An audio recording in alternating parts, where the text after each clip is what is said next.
नमस्कार दोस्तों, hit machine channel में आपका स्वागत है। दोस्तों, आज हम बात करने वाले हैं हिट मशीन खेसारी लाल यादव के साथ फिर एक बार धोखा जैसा व्यवहार किया गया है। जी हाँ, खेसारी लाल का एक गाना आया है, जल ढरिया ये भाभी। जी हाँ, जल ढरिया ये भाभी।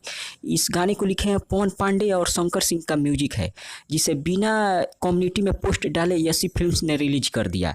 अभी तक किसी को पता नहीं था कि यह गाना आने वाला है, लेकिन बिना कम्युनिटी में पोस्ट डाले अभी किसी भी यूट्यूबर को यह पता नहीं था कि यह गाना आएगा, लेकिन यसी फिल्म्स ने रिलीज कर दिया।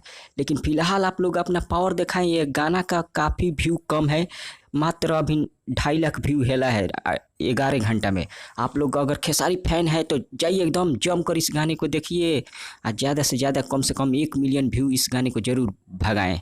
तब तक बने रहिए वीडियो के साथ, और खेसारी फैन है तो वीडियो को अभी से कर दे लाइक और वीडियो को जाकर देखिए। ऐसी फिल्म पर जल ढरिया ये भाभी काफ़ी ज़बरदस्त गाना है। धन्यवाद।